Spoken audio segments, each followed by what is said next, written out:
Hello, I'm Kamali, taking you through some of the things people are talking about and some of the stuff they're sharing around the world on NewsFeed today. Kylie Jenner is a billionaire and she's only 21. Jealous much? The internet seems to be.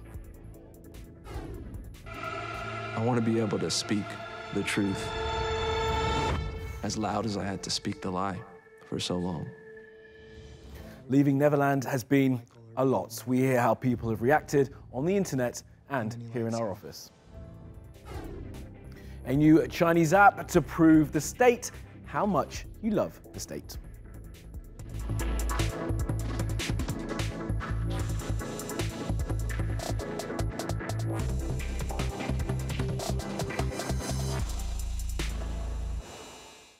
And at the top of our newsfeed, Kylie Jenner. She's the youngest member of the Kardashian clan, and if success is measured by money, arguably the most successful.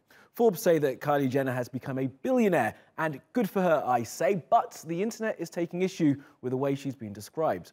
Forbes says she's self-made. Really? Here's a Akanksha. Kylie Jenner has become the world's youngest self-made billionaire. That's according to Forbes, which published its annual list of the world's richest people this week.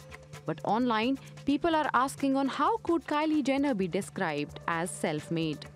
Is it impressive what she's done? Absolutely. Should she have respect for it? 1000%. Is she self-made? Abso-freaking-lutely not. I'm myself make some popcorn and take a hard look at my life. Online dictionaries were quick to point out the definition. Jenner, who's 21, launched her brand of cosmetics in 2016. And Forbes estimate it's worth about $900 million, with her owning 100% of the company. She has about 15 employees and outsources manufacturing, packaging and sales of her products. And she's also cashing in on product promotion through her Instagram account, in some cases earning $250,000 per post. With a net worth of about $1 billion, she's dethroned the king of social media, Mark Zuckerberg, and Forbes is defending their self-made title. Forbes came up with a scoring system in 2014 that ranked members of the Forbes 400 list of richest Americans on a scale of 1 to 10 in terms of how self-made they were. Based on that scale, someone who inherited everything scores a 1. While someone who not only grew up poor, but also experienced substantial hardships, like Oprah Winfrey, scores a 10. Kylie Jenner, who comes from a wealthy family and who has leveraged her fame to her advantage, ranks a 7. Some social media users also came out in support of Kylie. Get over it. You're jealous. Yeah, she had a head start. Who cares? She did something with it, and her tax dollars are subsidizing many of you who sit on Twitter during normal work hours and talk smack about someone you envy. Lame. Self-made or not, we can all probably agree she's definitely the world's first selfie billionaire. And next, Leaving Neverland, that Michael Jackson documentary. Everybody wanted to meet Michael or be with Michael. And then he likes you. I was 7 years old. Michael asked, do you and the family want to come to Neverland? Now, for those who haven't seen it yet, it's 4 hours of heartbreaking personal stories detailing the alleged abuse of 2 children by the man called the King of Pop. It is very hard to watch, not only because of the sympathy felt for the 2 men who alleged the abuse, but also because it may cause you, as it did to me, cause you to reassess someone who's been part of your life since you can remember. Now, if Michael Jackson means anything to you, I recommend you catch it. It's a well-made piece, and it has divided the internet. Some, of course, have been vocal in their support. Well, this was written, "My sweet Michael Jackson was a kind, compassionate person, never said an unkind thing about anyone. Leave him alone. This documentary is about nothing but money." And this from Corey Feldman. "Never once swore in my presence, never touched me inappropriately, and never ever suggested we should be lovers in any way." And this from Michael's brother. "So many in media, including Oprah, blindly taking Leaving Neverland at face value, shaping a narrative uninterested in facts, proved credibility. We faced similar graphic claims plus trial by media in 2005. Jury saw through all of that. Trial by law proved Michael's innocence long ago. Fact." And equally, of course, there have been people who have been condemning Michael Jackson. Should this grown man have been having unsupervised sleepovers with young boys? No. His Peter Pan aura has convinced all these people have bought into this reality, and I know how much they've bought in because I bought in once. This notion that, oh, this person is just so special, so unique. I think Michael Jackson abused these kids. And I also think that Michael Jackson doesn't think it's abuse. I think he thought he was being their friend and he really did love them, and this is what you do when you show love to people. And that's the sad part. Well, here's what I will not accept. The man is gone. You have no right to discuss it. Shut up. That's not how history works. But I'm sorry. He's one of the most important human beings who's ever walked the planet.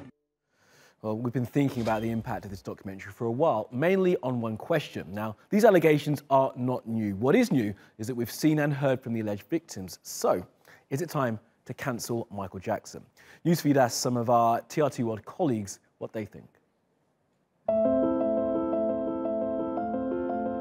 So, Michael Jackson, growing up, he was the king of pop. He is the king of pop, and he was a big part of my childhood. Expressing a purely personal opinion and being someone who's actually extremely musically uninformed, Michael Jackson, for me, is the greatest musical performer of all time.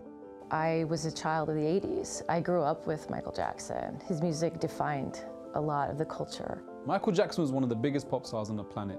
I've been listening to Michael Jackson's music since I was a little kid. My parents used to play it. Michael Jackson was a huge part of my childhood. I absolutely loved his music. And the allegations and the accusations against him make me believe that something definitely happened. It was extremely wrong. The allegations have always been there. I mean, he didn't exactly have a smooth upbringing, so there was always something slightly off about him. I think the difference for me between someone like Michael Jackson and, let's say, R. Kelly is that we kind of always saw the destruction, the public sort of humiliation of Michael Jackson, and we watched his downfall from a really, really young age. He didn't really have a childhood, so I sort of felt sorry for him, and I think I'm not going to boycott his music in the same way that I do boycott R. Kelly's music or Woody Allen's films. In terms of the problem that these allegations about him present and whether I'll be able to continue to listen to Michael Jackson's music, I'll tell it like this. It's too high to get over, too low to get under. I'm stuck in the middle, and the pain is thunder. As for his music, I will continue listening to it because, you know, it's such a big part of my growing up. I've got so many memories attached to that. I think certain tracks like Pretty Young Thing, I might think twice while listening to it, but I wouldn't totally bar him out of my life and ignore his music.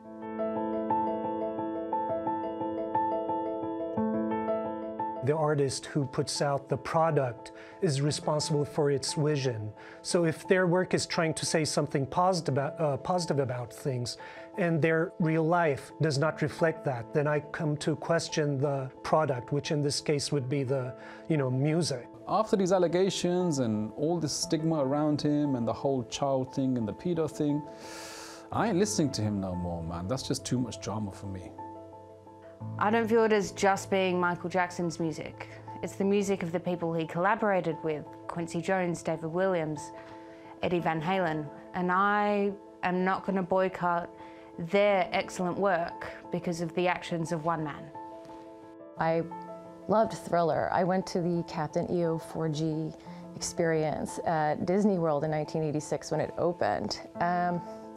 So no, I can't see the music in a different way, but I can see the man in a different way, and that's pretty much how I separate it. I don't approve of him at all, but I do still love his music. We'd love to hear your thoughts. Leave them in the comments below. Okay, let's take a look at some of the other things that caught our eye on social media. Is this camera on me? Yes, it's on. That's stupid. Use your common sense. Don't. And a teaser clip of R. Kelly is making the rounds online. In a heated interview with Gayle King from CBS News in the States, R. Kelly spends a lot of time pleading his innocence, saying he has no reason to hold any woman against her will. He's charged with 10 counts of aggravated sexual abuse against 4 women and faces decades in jail if convicted. Facebook is facing accusations it has again breached the privacy of its users because of a glitch that was actually intended to ensure security. The app's two-factor authentication security feature requires you to give them your phone number, and in turn, that number can be used by anyone to search for you. The only way to disable this feature in settings is to change your privacy settings, but you're not able to delete your number after it's been submitted, so it's always available to your friends. So by protecting your privacy, you're actually giving it away. Delete Facebook? Not a question, more a suggestion.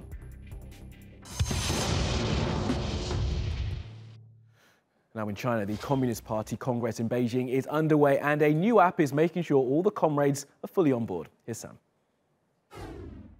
Well, the hottest new app here in China right now is more or less giving people propaganda on the go. It's called Shui Xi Jiang Guo, which literally translates as study to make China strong. Now, this app has racked up around 75 million downloads since its launch in January. The way it works is essentially, if you're a studious communist, you'll get to 66 points a day based on how much you interact with the app. Now, to get a perfect score means spending at least an hour on it a day, and these points are actually visible to your friends, colleagues, even your boss. Now, so far, there's been mixed reaction to the app. Some social media users have taken to China's Twitter like Weibo, saying they don't like it, it's too invasive and time-consuming, while others have praised the app, saying it's inspired them to become more patriotic. Now, some are even saying they're getting their kids on board. Now, for a bit of background, the study of party literature here in China is very old-fashioned and has typically been done by party members in dedicated classes, but this app has changed that into something that is all-encompassing in one's life. People can get up and play games, take part in quizzes and watch government news videos as and when they want. I think this app is fantastic. I really paid attention to these issues before the app. Ever since I started to use this app, I can see the change our country is making. I can see a lot of touching things and things with positive energy, which encourage me to do what I can to help others. How popular this app is? I think this app just implies the rise of digital authoritarianism in China, and it shows how the communist regime will use the digital and mobile application to promote its propaganda and ideology. Now, unlike other propaganda websites, this app is pretty slick and high-tech. That's because it's been developed by Chinese tech giant Alibaba, and the timing certainly can't be ignored. It was released just ahead of China's annual meeting of Parliament, which kicked off here in Beijing this week. And this is the latest example of a Chinese tech company working with the government, which of course comes at a time when the country's tech firms are under the microscope globally over their ties to Beijing. Around the world now for some other stories you need to know this Wednesday. Now, Italy, known for its abundance of olive oil, may soon need to rely on importing its famous export, thanks to the effects of climate change. The country is facing an almost 60% drop in production, the worst in 25 years due to extreme weather. Sudden changes in temperature and an increase in drought is threatening the olive trees, and farmers are protesting. They want the government to do something to tackle climate change. And it seems all might be lost for investors in a Canadian cryptocurrency firm. The company's founder, Gerald Cotton, died without leaving anyone the password to these secure accounts. They were said to contain over $130 million, but investigators assigned to find all that money say it's missing and that the accounts were emptied months ago. One of the company's former investors has offered an $100,000 reward to anyone who can figure out where the money is. And last up, winter is coming or is here or whatever. Game of Thrones, the final season starts again soon. Everything you did brought you where you are now. Well, this is the latest trailer for the season 8 of the ridiculously successful show. It's going to be a war and walls and castles and dragons and stuff, just as we've all been loving for the past 7 seasons. It'll be quite a thing. My wife will be delighted, and it all starts on April the 14th. They're coming. Our enemy doesn't tire. Well, that will be a lot from the NewsFeed team. Reach out to me with your questions, comments, complaints, and suggestions. I'm at Kamali Melbourne. You'll find us 24/7 on Twitter and YouTube, and you can follow me on Instagram. Follow, subscribe, and add. See you again soon.